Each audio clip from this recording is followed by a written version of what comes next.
Good morning. My name is Jacqueline Karras, and on behalf of First Unitarian Church of Wilmington, Delaware, I welcome you to our worship service. One of our 7 UU principles is the inherent worth and dignity of every person. First Unitarian is a welcoming congregation, regardless of your race, your spiritual beliefs, financial situation, and no matter whom you love, you are welcome here.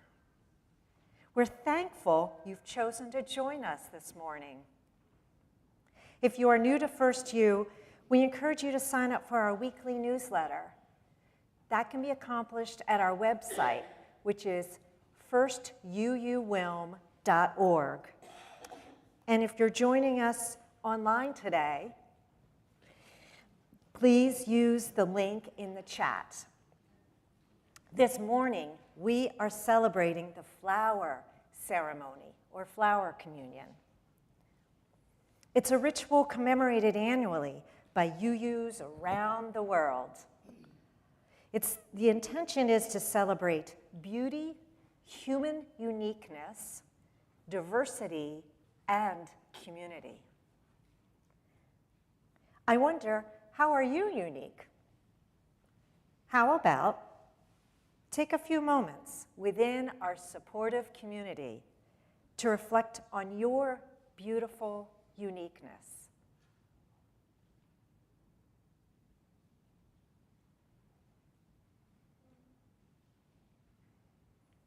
And importantly, together, our diverse gifts make a vibrant spiritual community. In addition to the flower celebration this morning, we will celebrate and welcome our new member. As we begin, we are very happy to have in the house musicians Ann Turner and Susan Ryan, and our beloved choir led by Kathy Harris. And now, let us,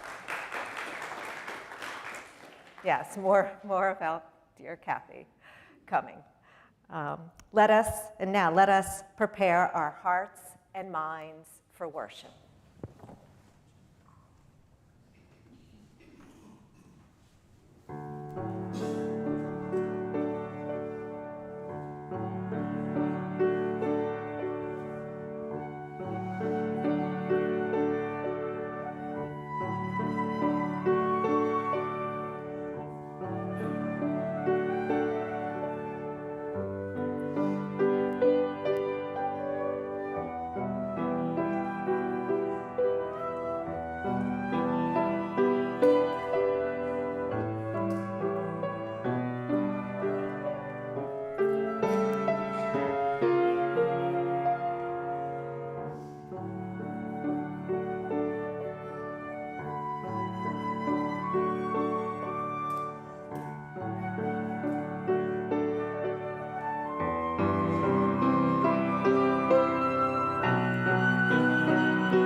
Good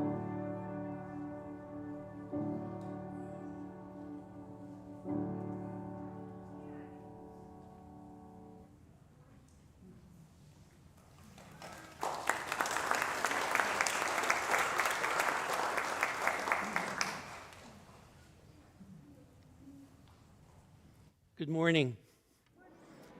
I'm the Reverend Larry Piers, minister here at the First Unitarian Church of Wilmington. And I'm so excited, I just can't hide it.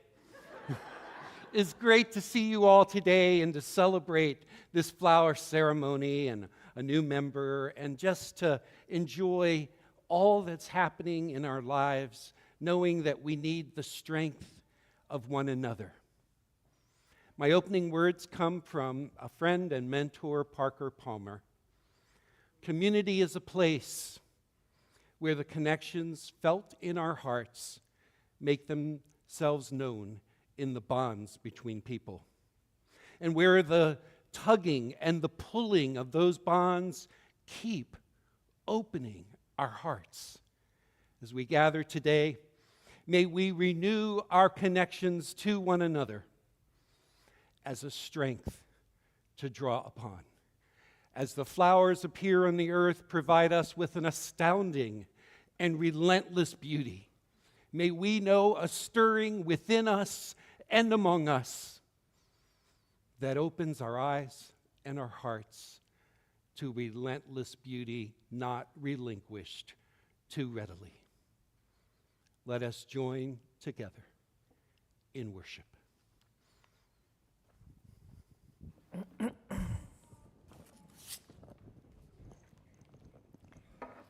If you have a chalice at home, we invite you to light it as I read these words adapted by Elizabeth Parrish. Come in to this sacred place and find light for your darkness, a friend's touch for your loneliness, and music for your soul. Come in and let your heart sing for all the blessings that are yours this day. Please rise in body or spirit and join in singing hymn 8, Mother Spirit, Father Spirit.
And now, please join me in affirming our mission.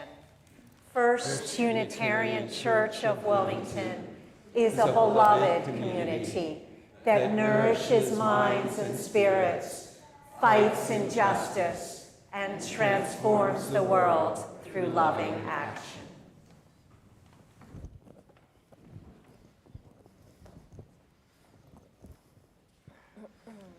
This morning, we have the special joy of welcoming a new member, Lily Karras, to our congregation. Lily, I want to invite you to step forward, and I would like you to add your flower to these vases. In so doing, we symbolize your joining your unique self to this community, and your presence adding to what our congregation is and what our congregation will become. Lily, we invite you into this beloved community to enrich us with your experiences, your perspectives, and your gifts. You enrich us. You add to the beauty of what we are and what we will become. Marilyn, you can use that mic over there.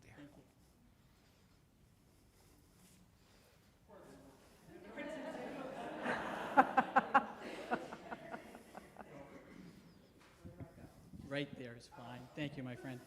I have the honor on behalf of the Board of Trustees, that many of whom are singing in the choir, so they couldn't climb over everybody. And I have the honor on behalf of Jacqueline, who is Lily's mom.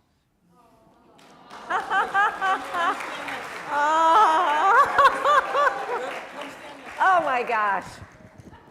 Woo.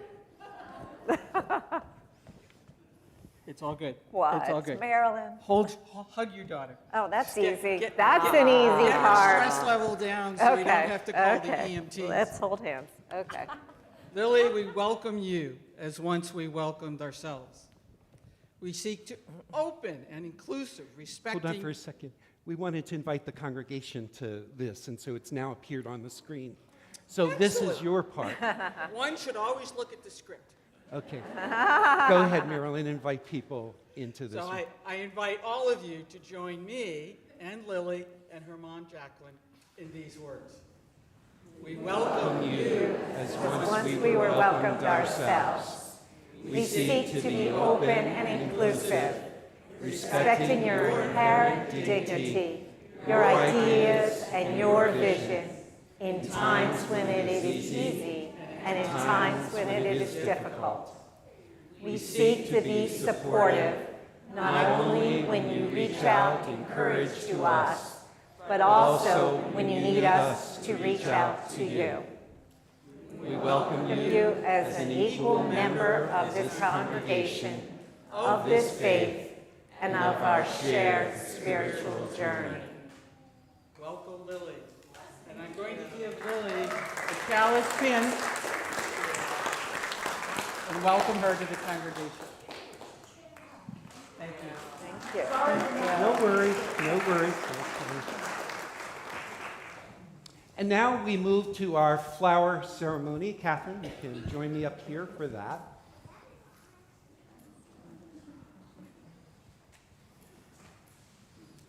Norbert Čapek initiated the flower festival in his congregation in Prague over 100 years ago. It was a time of division and uncertainty in his country. And the simple ritual reminds us that no matter whatever differences exist, we can join together as a community, celebrating our uniqueness and discovering together in community what we would not be able to find alone. We welcome our differences in ages and experiences, our differences of perspectives, because our differences enrich us as a community. The flower ceremony, sometimes called a flower communion, is now celebrated worldwide among Unitarians and Universalists and Unitarian Universalists. This simple ritual of each bringing a flower and placing it into a vase and leaving with a different one honors both the importance of our uniqueness and our differing gifts to this congregation. It also is how, in our experiences together as a community, we have the possibility of experiencing a transformation. Transformation is a possibility, but it is not a given. It requires an openness, an intention, and an energy within us and among us to learn, to be inspired, and to be changed. Sometimes we'd rather retreat than engage. Sometimes we'd rather stay on the surface than go deeper. Sometimes we'd rather hold on to our own individual particular flower than risk being in the mix of the interaction and randomly assembled bouquet of people like a Unitarian, Universalist faith community. The flowers remind us that beauty is all around us. Beauty is freely given and available to be received at any moment. We might be surrounded by beauty every day and not recognize or appreciate it. There is an ever-emergent beauty in the world and the human soul. So may we pause for just a moment to receive the beauty of these flowers. May we remind ourselves that if beauty can be conveyed in these simple, hastily arranged, but beautifully arranged, thank you, random bouquets of flowers, that beauty can also be available always and everywhere to nurture and to embolden the human spirit. Now, we will invite our children to come forward, and each of you may take one flower from a vase, different than the one that you may have brought. If you didn't bring a flower, please come forward as well to receive the gifts of abundance and grace that are also part and present when we join in community. So if the children will come forward.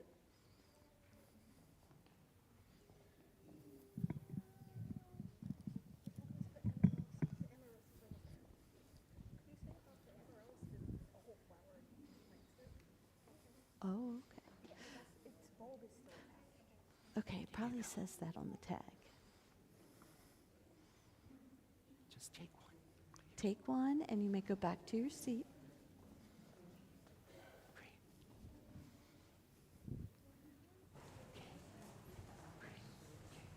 Ooh, pretty. Whichever one you want, sweetie. If they're all connected, that's okay. Is this what you wanted?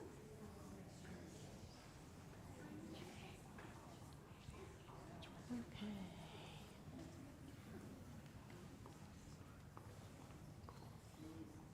Very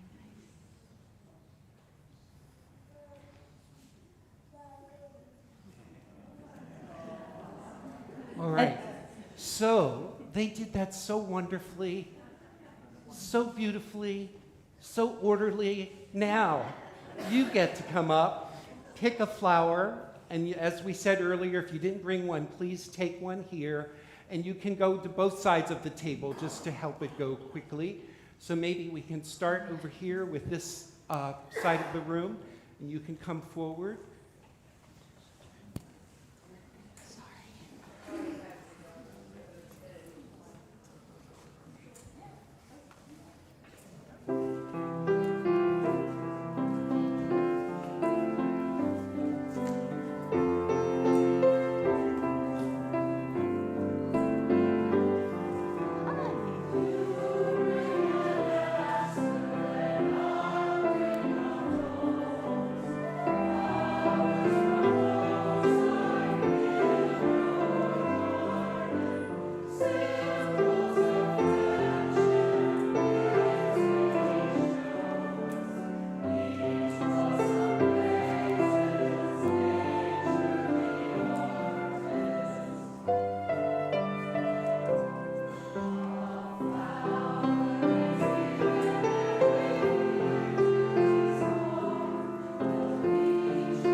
So, the flower that you hold in your hand is just one glimpse of the wonder and the beauty of the universe that is all around us and within us.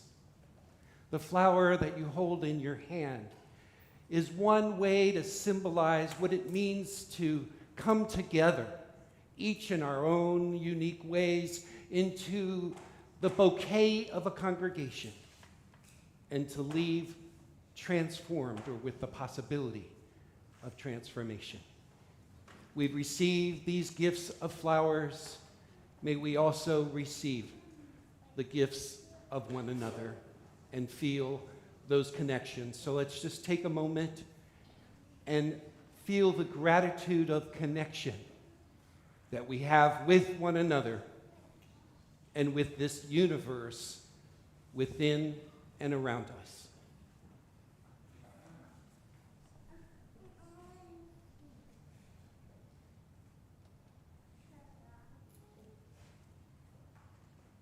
Amen. So our children are going to prepare to go to their programs. And could I say, I wish that I was going with you to be a teacher or a guide or an advisor on a particular Sunday, but they want me to be here most Sundays. But the invitation is open to anyone in this congregation who might be interested to talk to Catherine about our program. And if you have any interest, she can talk to you about how you might help out. Okay? So let's sing our children out using the words that will appear on the screen.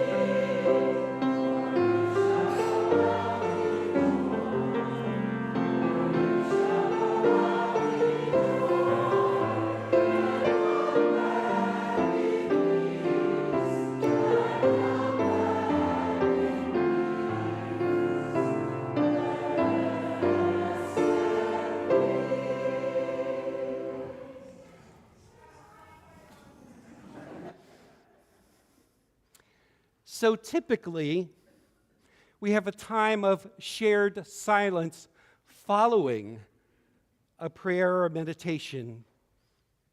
Today, I invite us to receive an unexpected silence right now.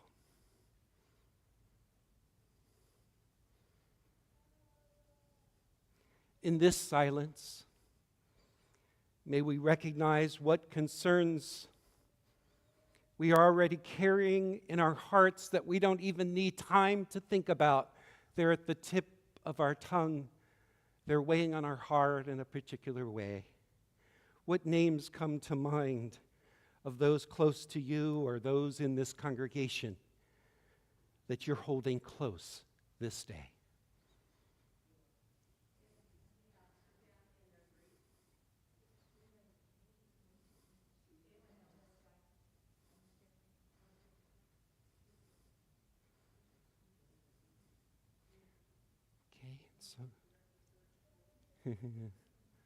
Okay.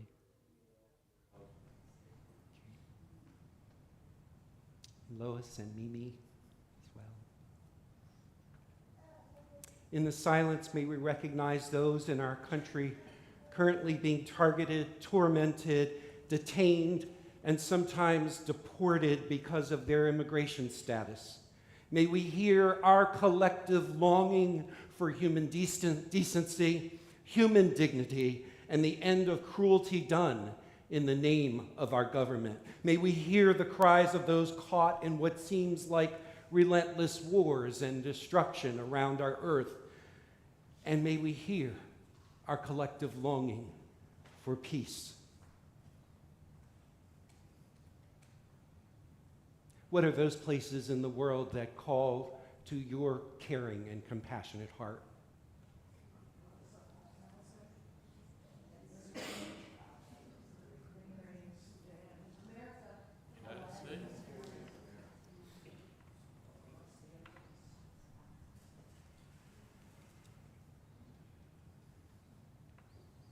And now I invite us into a silence that can represent the discomforting silence that many of us and those we know have endured. In this discomforting silence, may we embrace those who over the years, and even in our time, could not come out and claim aloud their own sexuality, their own gender identity, without fear of rejection or hate or misunderstanding or abuse. In this discomforting silence during this Pride Month, I invite you to stand in your own dignity in this sanctuary, this safe place, this place that honors and respects the dignity of each person. Stand as you will. I invite you to stand as well in solidarity, and I mean stand physically, in solidarity with those in the LGBTQIA+ community who need to know that they are embraced as part of the wondrous diversity of nature's infinite beauty. Let us stand and pause in this silent embrace.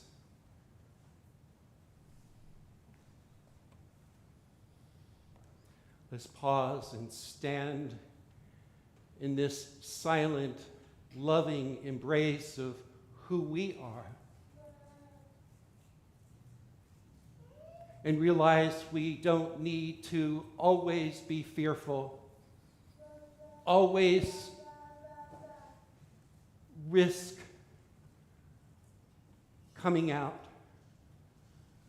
But let's recognize that in whatever way we do, that love will greet us.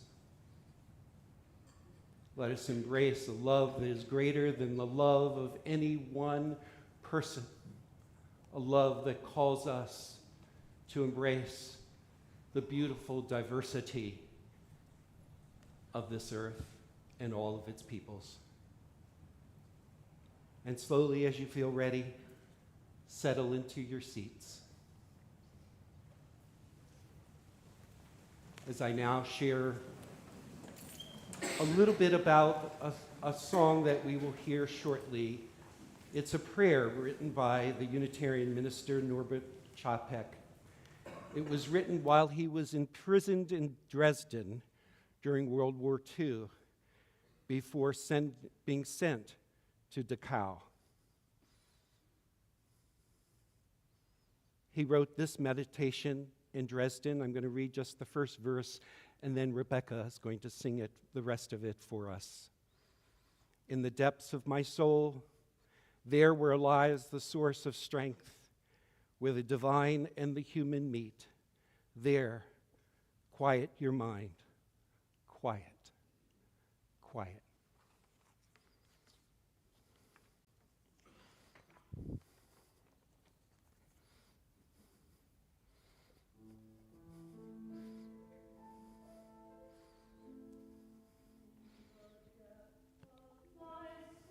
Oh, there where lies the source of strength,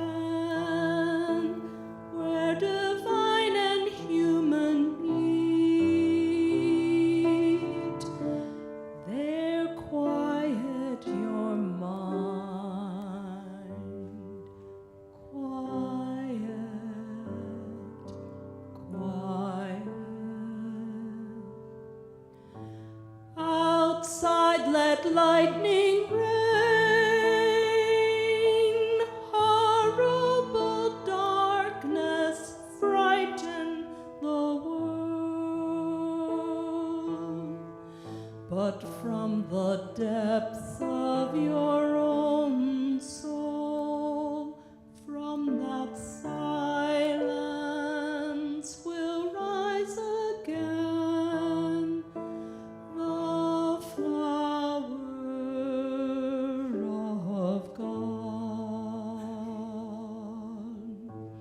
Return to yourself, rest in yourself, in the depths of your soul,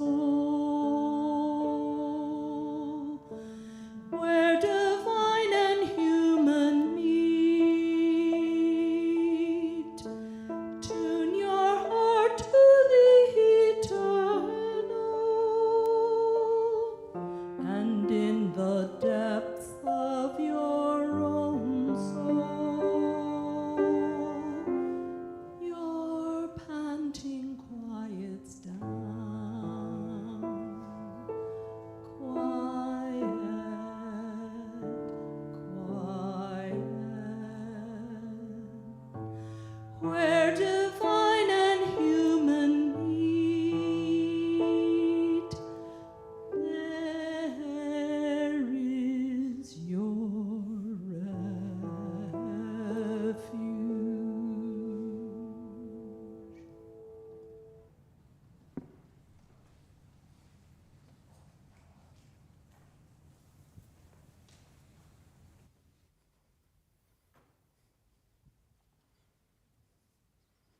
Thank you, Rebecca.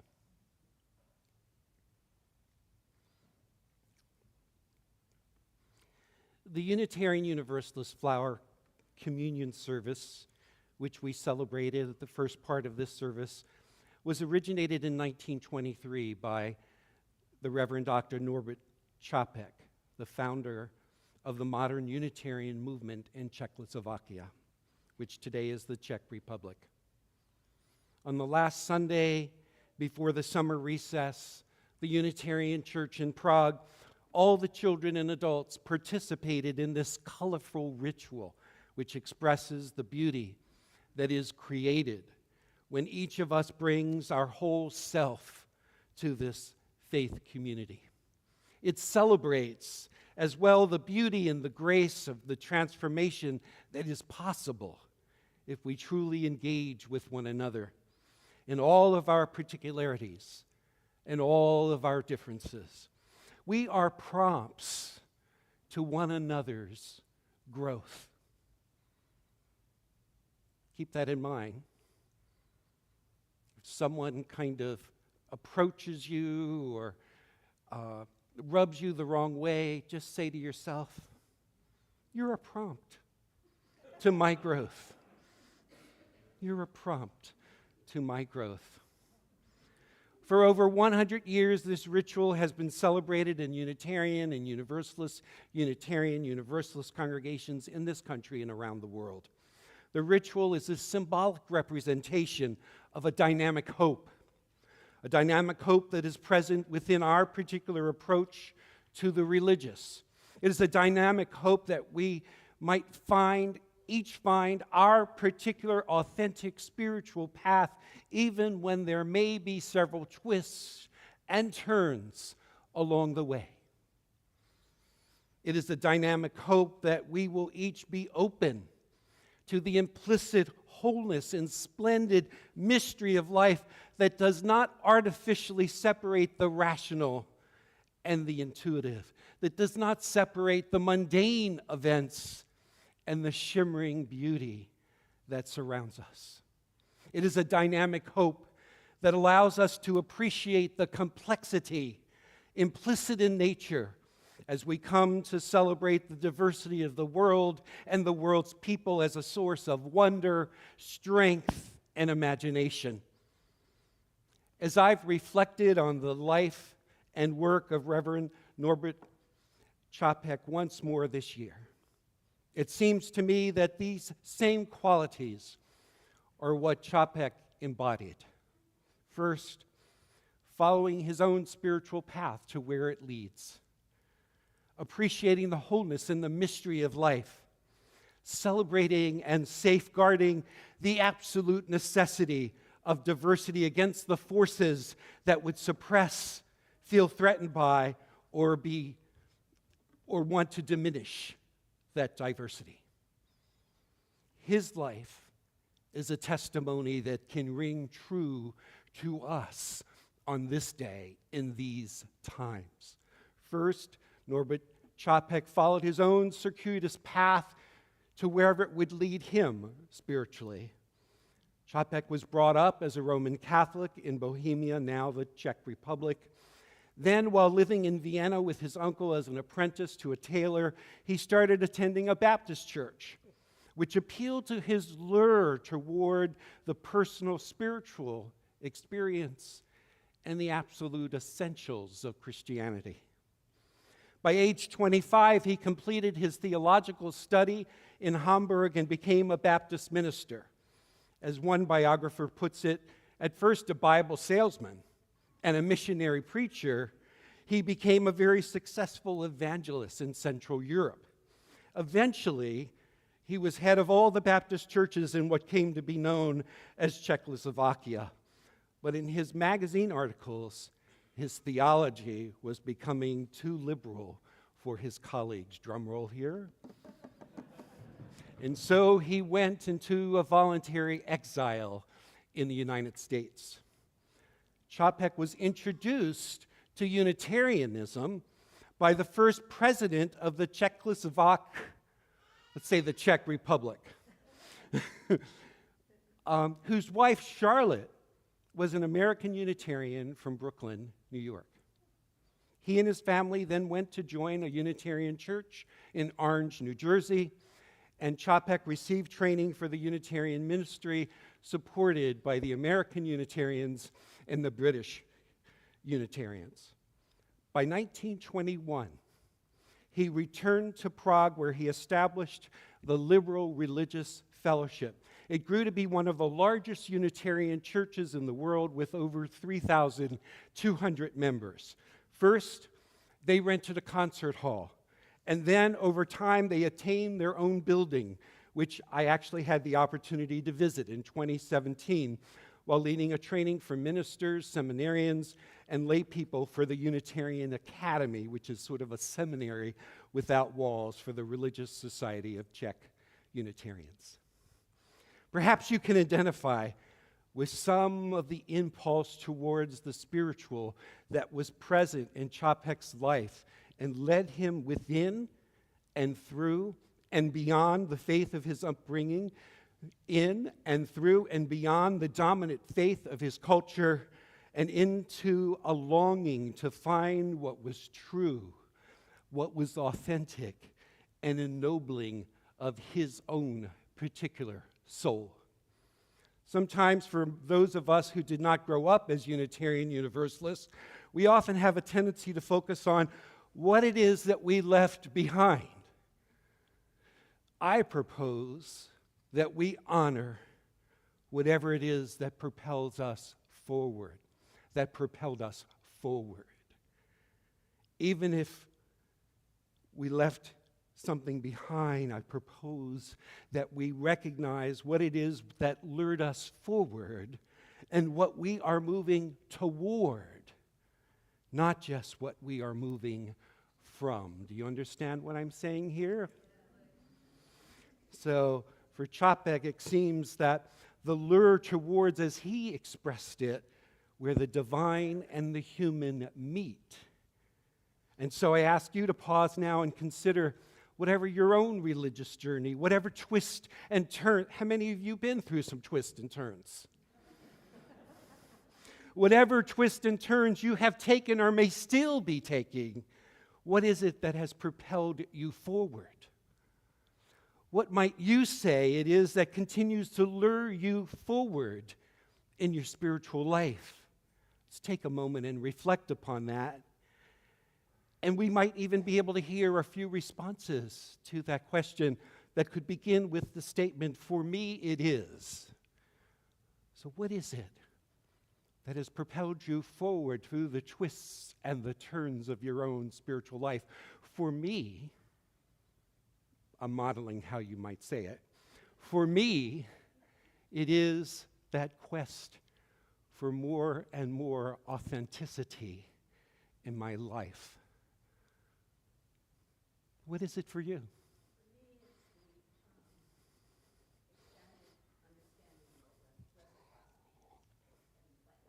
Okay. Hold on for a second. The growing understanding of reciprocity and what that means in the planet.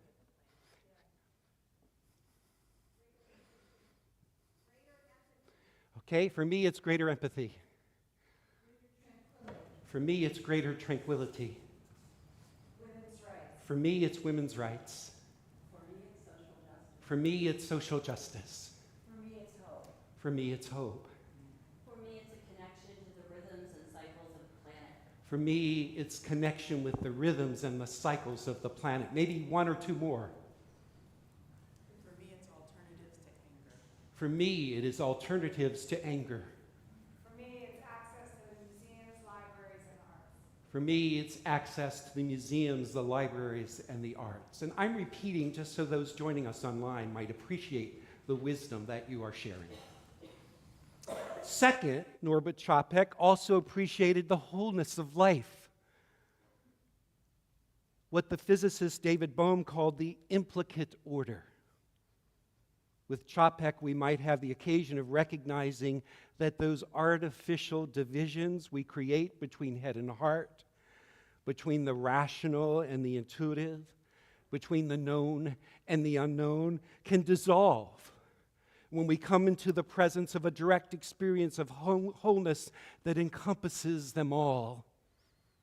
We might recognize it when we are transformed by glimmers of beauty that invite us into transcendence. Many people were drawn by the message of the Unitarian congregation that Čapek founded in Prague. Those who were raised in more traditional religions, or none at all, were drawn towards an approach to religions that focused on a this world approach to living out religious values. They were drawn to an approach of dispensing of beliefs and theologies that didn't resonate with their own sense of what was true.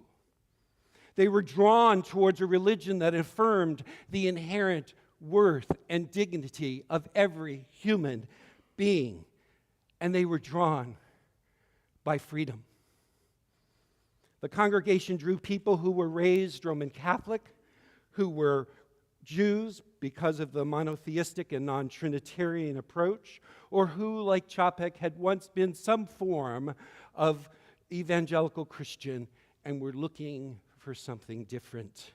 In their rush to disembark from limiting beliefs that they may have found refuge in and an overly intellectual and rational approach, they clung to one sliver of what is possible.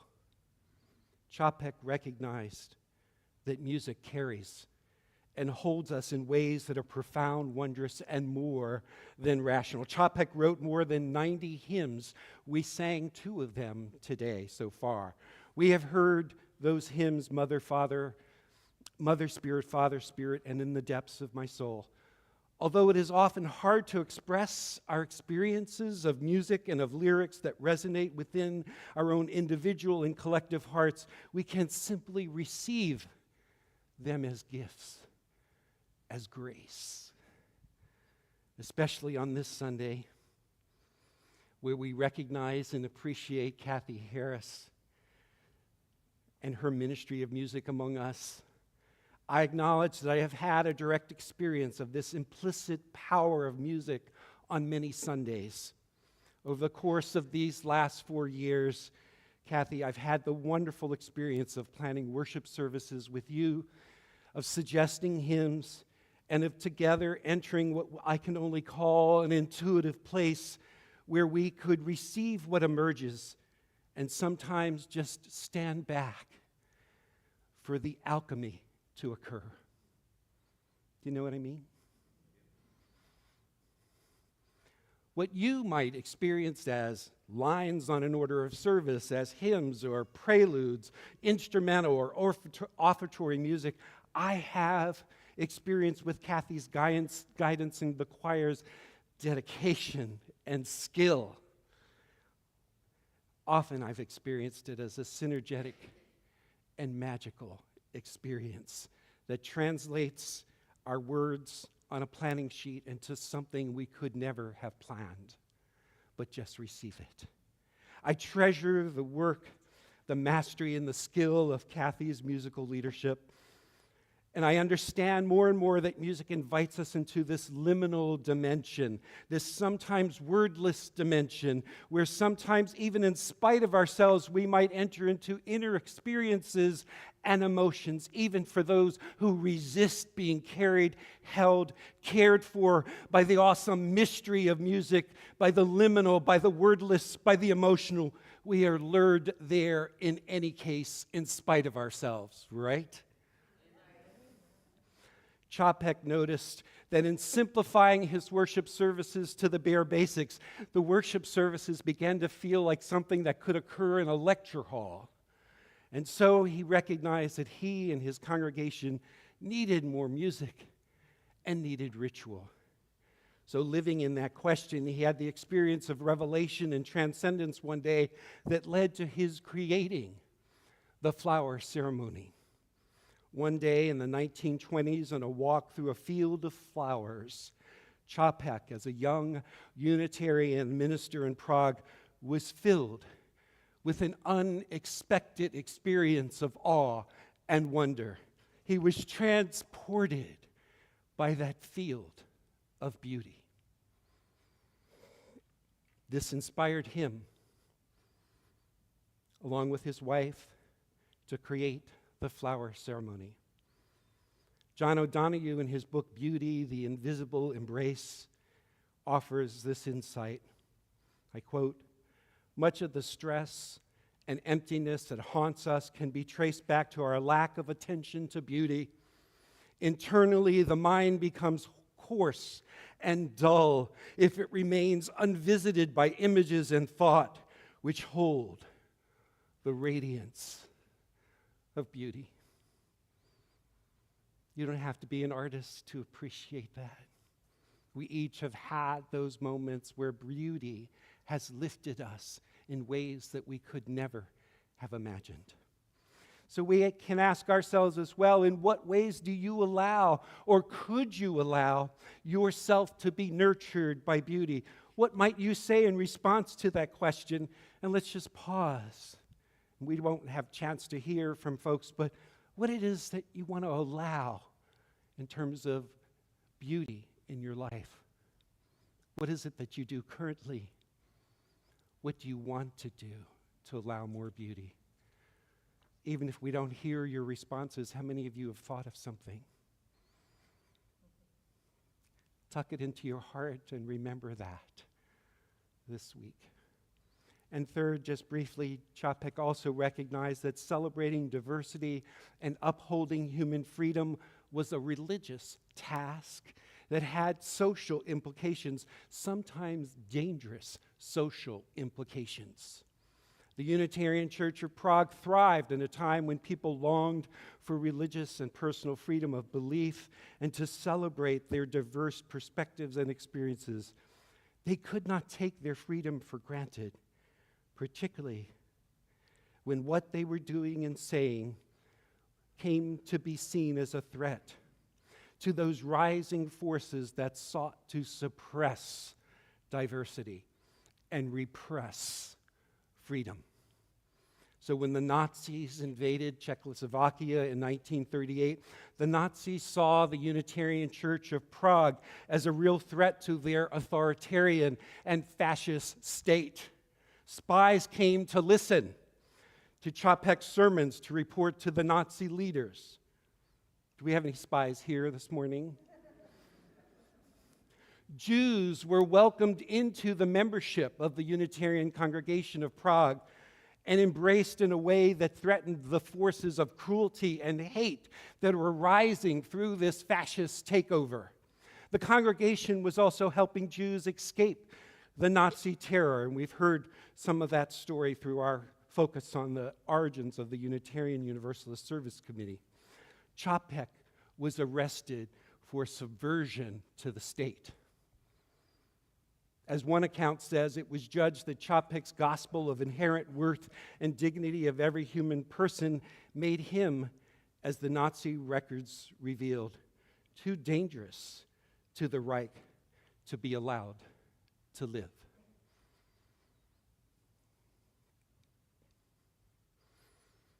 Čapek was sent to Dachau, where he was killed by a lethal injection on October 20th, 1942. He threatened the Nazi regime because his congregation embodied and embraced a diversity at its best expression of nature's magnificence and the human being's magnificence as demonstrated in the flower ceremony. Čapek drew on a source of strength where the divine and the human meet and did not want to succumb to those forces present even in our time that want to limit or control the infinite that expresses itself in so many diverse and beautiful ways around us in nature and among us as human communities. Upon the news of his death, Frederick May Elliott, the president of the American Unitarian Association, declared, "Another name is added to the list of heroic Unitarian martyrs by whose death our freedom has been bought. Ours is now the responsibility to see to it that we stand fast in the liberty so gloriously won."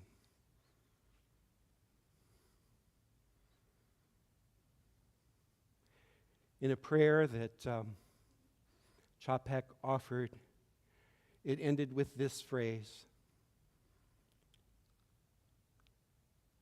"It is worthwhile to live and fight courageously for sacred ideals."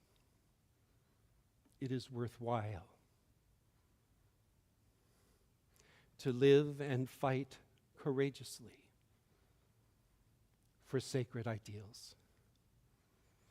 May we feel an inspiration and a courage from the testimony of his life. So may it be. Amen.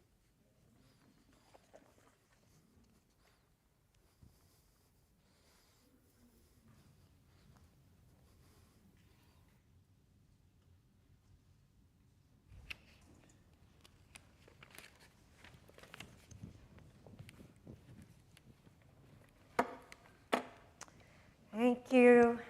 Thank you, Reverend Larry. One of my most cherished roles is as a getting all choked up. Anyway, one of my cherished roles is as a mother of 3.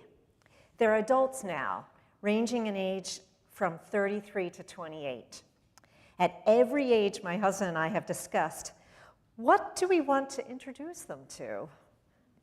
While they journey through life, we deeply hope that they carry with them a solid, accepting, loving sense of who they are and what matters to them. Fortunately, since I joined First U in 2013, our son joined First U Church of Philadelphia, and our daughter Lily is a new member of this church.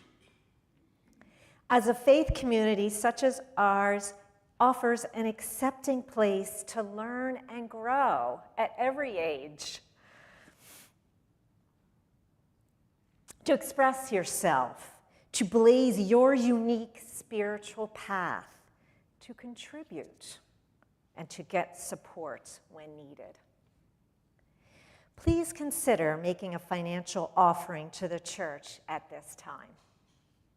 During the upcoming music, the projected slides will provide the different ways you can make a financial gift to First Unitarian Church. As the ushers come forward with the offering baskets, please join me in dedicating our offering. To the work of this congregation, which is weaving a tapestry of love and action, we dedicate our lives, and these are offerings.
please join us in extinguishing the chalice as I read these words adapted by Deborah Burrell.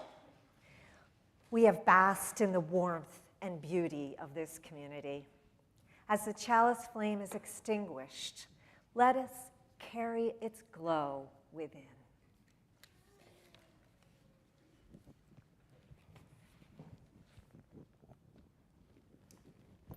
Rebecca. After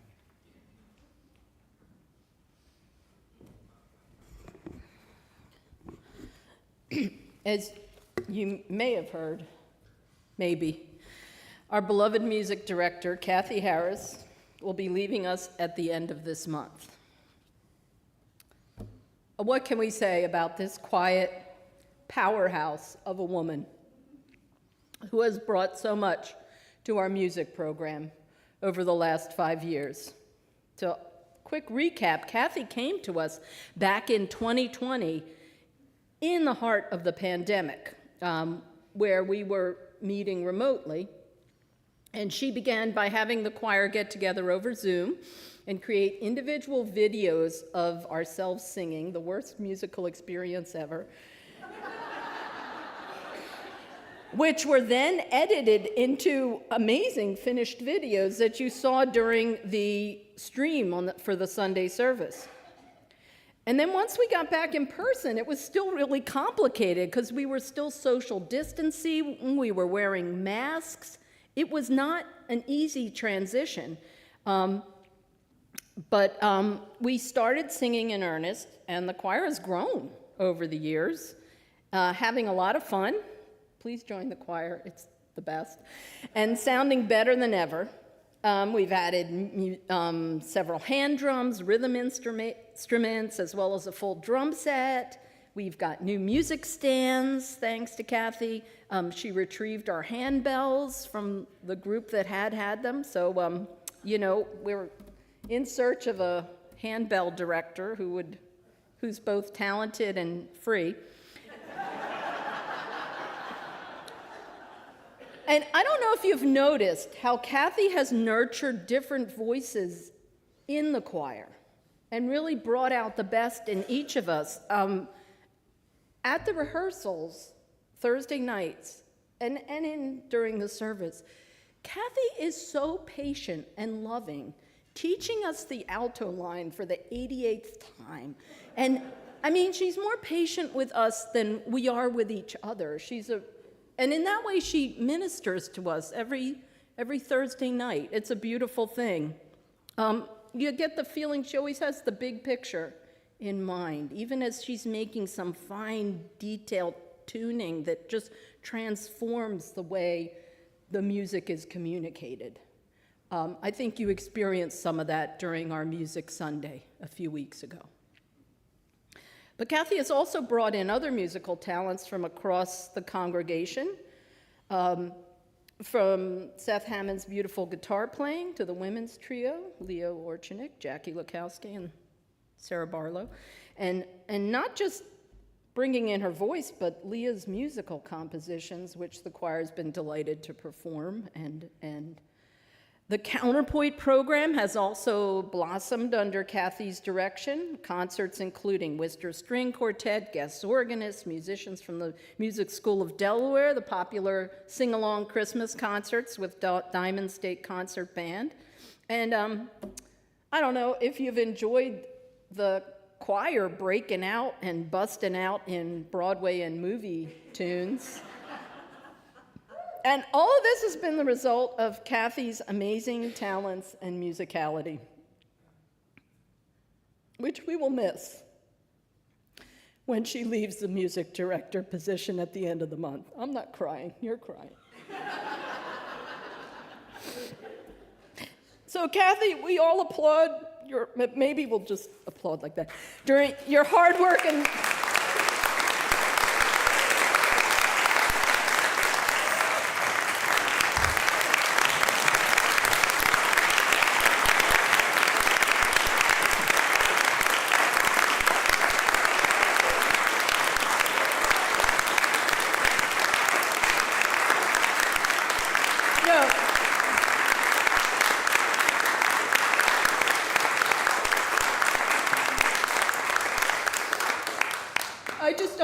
conclude without giving you our love and best wishes for the future, and by inviting you all to join us in the parish hall after the service to celebrate Kathy with cake. It's vegan cake, yeah? Oh, some of the cake, yeah. And snacks. There are vegan options and gluten-free options. So anyone, and as always, we're nut-free. So please join us, because it's not goodbye, just till we meet again.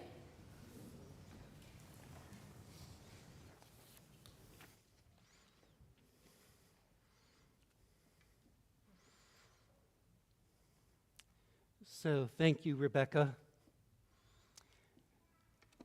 Kathy, this is a succulent planter. So when I saw it, I said, this would be an ideal gift for you to take with you.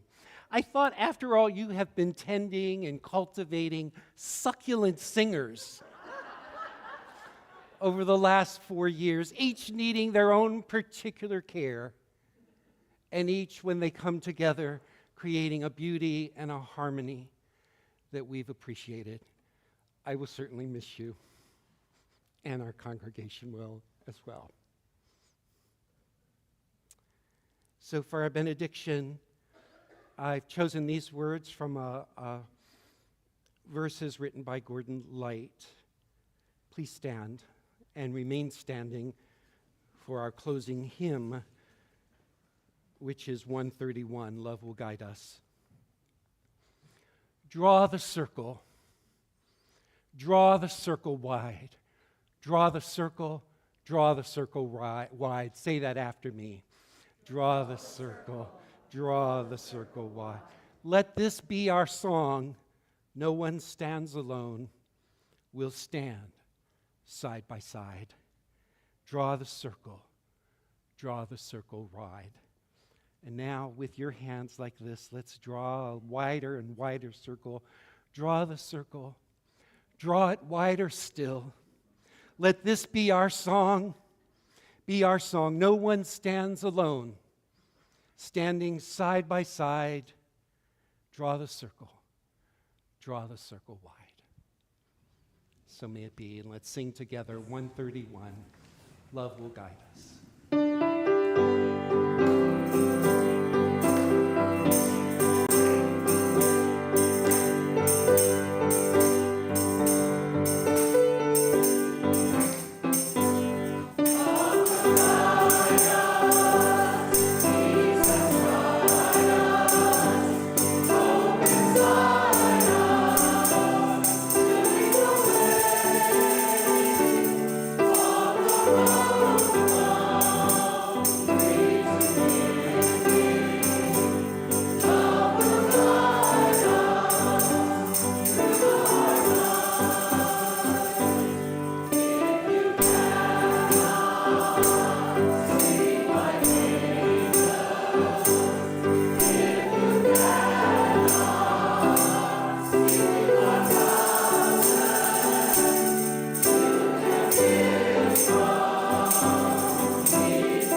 Thank you.